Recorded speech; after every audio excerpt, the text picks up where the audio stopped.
বাংলাদেশে ন্যায্যতার ভিত্তিতে বগুড়ার যা প্রাপ্য সেই কাজগুলি বগুড়া হচ্ছে, আমরা অতিরিক্ত কিছু দিচ্ছি না। মাননীয় প্রধানমন্ত্রী যেহেতু বৈষম্যহীন বাংলাদেশ চায়, আমরাও বৈষম্যহীন বাংলাদেশ চাই, কিন্তু বৈষম্যহীন বাংলাদেশের বগুড়ার মানুষ আমরা ন্যায্যতার ভিত্তিতে উন্নয়ন চাই, আমরা প্রাপ্যতার ভিত্তিতে উন্নয়ন চাই।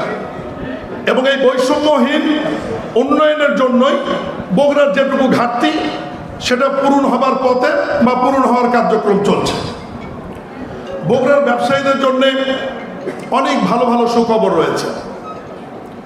বগুড়া আন্তর্জাতিক মানের বিমানবন্দরটি চালু হলে সব মশার বিরুদ্ধে সুরক্ষা দিতে এলো বসুন্ধরা এক্সট্রিম অ্যারোসল। মশার বিরুদ্ধে এক্সট্রিম সুরক্ষা।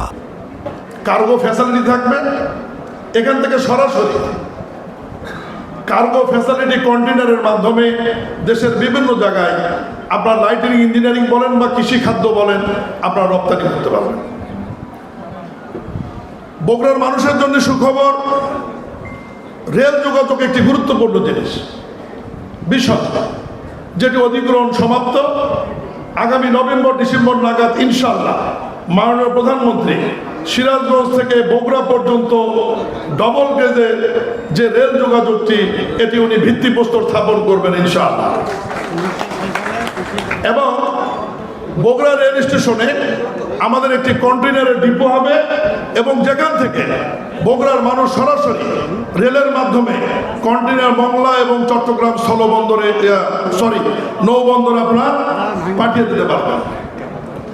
আজকে বগুড়ার এই দিনটি ঐতিহাসিক আমি এই কারণেই বলবো, আপনারা সবাই জানেন তারপরেও আমি বলছি, বাংলাদেশে মোট 46টি মন্ত্রণালয় বা বিভাগ রয়েছে।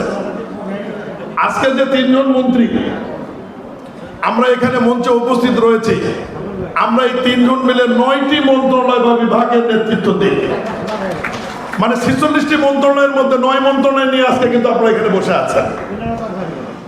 আমাদের মাননীয় বাণিজ্য মন্ত্রীর কাছে 3টি মন্ত্রণালয়, সড়ক সেতু মন্ত্রীর কাছে 2টি মন্ত্রণালয়, আমার কাছে 1টি মন্ত্রণালয় এবং 1টি বিভাগ।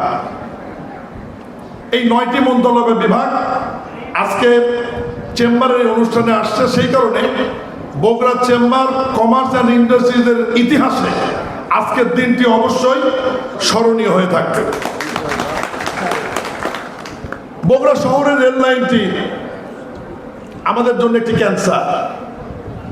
এই রেল লাইনের ব্যাপারে মাননীয় প্রধানমন্ত্রী অনুশাসন জারি করেছেন এবং রেল লাইনের ওপর দিয়ে একটি ওভারপাস হবে। এ ব্যাপারে সড়ক বিভাগ কাজ করছে এবং খুব দ্রুত সময়ের মধ্যে ডিজাইন এবং টেন্ডারে আসলে আমরা বগুড়ার ওভারপাসের মাধ্যমে বগুড়ার বুক চেড়ে যাওয়া রেল লাইনের সমস্যার সমাধান হবে ইনশাআল্লাহ। বগুড়া শহরের করতোয়া নদী, এই অঞ্চলের মানুষকে আমরা কখনো ভেবে দেখেছি যে এই খরস্রোতা করতোয়া নদীতে পানি নেই কেন? পানি নেই কারণ একটা, গোবিন্দগঞ্জের কাটাখালী ব্রিজের নিকট বাঙালি নদীর ওখানে বাঁধ তৈরি করে পানির প্রবাহটি বন্ধ করা রয়েছে, যেটি ইতিমধ্যেই বর্তমান সরকারের মাননীয় প্রধানমন্ত্রীর নেতৃত্বে পানি সম্পদ মন্ত্রণালয়ে ইতিমধ্যেই 1100 কোটি টাকার একটি প্রকল্প অনুমোদন হয়েছে, যেখানে বাঙালি নদীর ওখান থেকে 3 কিলোমিটার নদী পুনঃখনন করে একদম ওখান থেকে শুরু করে বগুড়া সীমানা পর্যন্ত করতোয়া নদী পুনঃখনন হয়ে শহরের মধ্যে নদীর 2 পাশে আমাদের মাননীয় সংসদ সদস্য রেজাউল করিম বাদশাহী প্রস্তাবটি দিয়েছেন সৌন্দর্য বর্ধন রাস্তায় তৈরি করে এবং খরস্রোতা নদীকে পুনরায় স্রোতধারায় পরিণত করা হবে ইনশাআল্লাহ। সড়ক বিভাগের অনেকগুলি প্রকল্প হাতে নেওয়া হয়েছে। বগুড়ার অনেকগুলো বিষয় দৃশ্যমান হয়েছে, কিছু বিষয় দৃশ্যমানের অপেক্ষায় রয়েছে। যেমন বগুড়া নওগাঁ রাস্তা 6 লেনে রূপান্তরিত হচ্ছে, মোকামতলা থেকে জয়পুরহাট হিলি রাস্তা পর্যন্ত 6 লেনে রূপান্তরিত হচ্ছে, বগুড়া থেকে নাটোর পর্যন্ত রাস্তাটি 4 লেনে রূপান্তরিত হবে। হাইওয়েতে শেরপুরের মানুষের যে জনদুর্ভোগ বনানী এবং মাটিডালি, এই 3টি জায়গায় এলিভেটেড বা উড়াল রাস্তা নির্মিত হবে, যার মাধ্যমে এই 3 এলাকার যানজটের সমস্যার সমাধান হবে। বাইপাসটি 4 লেন হবে, গাবতলীতে বাইপাস হবে, মুগামতলাতে নতুন একটি বাইপাস হবে, এবং এই কাজগুলি দ্রুত বাস্তবায়ন করবার জন্য বগুড়ার সড়ক বিভাগকে কষ্ট করে যেতে হতো রংপুর। আজকেই মাননীয় মন্ত্রী বগুড়া, গাইবান্ধা, জয়পুরহাট, নওগাঁ এবং সিরাজগঞ্জ নিয়ে বগুড়া সড়কের জোন অফিসের উদ্বোধন করবে এই কাজগুলি দ্রুত বাস্তবায়ন করবার জন্য।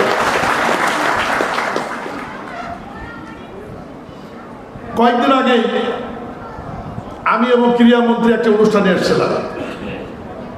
সেখান থেকে মাননীয় যুব ক্রীড়া প্রতিমন্ত্রীর নেতৃত্বে আমরা বগুড়া 3 মাথায় পানি উন্নয়ন বোর্ডের একটি পরিত্যক্ত জায়গা ভিজিট করেছি, এবং সেখানে ক্রীড়া গ্রাম বা ইংরেজিতে স্পোর্টস ভিলেজ নির্মিত হতে যাচ্ছে 7 একর জায়গার উপর, যেখানে আন্তর্জাতিক মানের ফুটবল স্টেডিয়াম থেকে শুরু করে সুইমিং থেকে শুরু করে মিনিমাম 8 থেকে 10টি ইভেন্টে খেলা প্রয়োজনীয় অবকাঠামো নির্মাণ হবে বগুড়ার 3 মাথায় স্পোর্টস ভিলেজে, যার কাজ দ্রুত সময়ের মধ্যে শুরু হবে ইনশাআল্লাহ।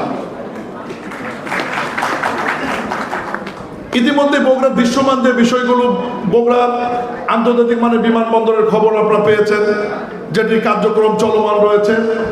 কমপক্ষে আগামী জানুয়ারি মাসে এই বগুড়া বিমানবন্দর থেকে যেন আন্তর্জাতিক সম্ভব না হলেও অভ্যন্তরীণ বিমান চালু হয়, সে ব্যাপারে বিমান মন্ত্রণালয় দ্রুত কার্যকরী ব্যবস্থা নিচ্ছে ইনশাআল্লাহ।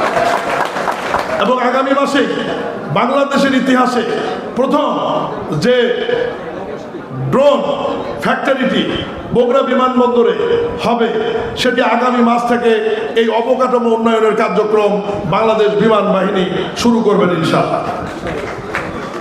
বগুড়া বিশ্ববিদ্যালয় আইন পাস হয়েছে, আপনারা জানেন। স্থানের বিষয়ে আমরা পরিষ্কার করেছি বগুড়ার 7 এমপি। বগুড়া সিটি কর্পোরেশন হয়ে গেছে, বগুড়া ওয়াসা অনুমোদন হয়েছে, বগুড়া উন্নয়ন কর্তৃপক্ষ মন্ত্রী পরিষদে নীতিগত অনুমোদন হয়েছে, আইনের অপেক্ষায় আছে।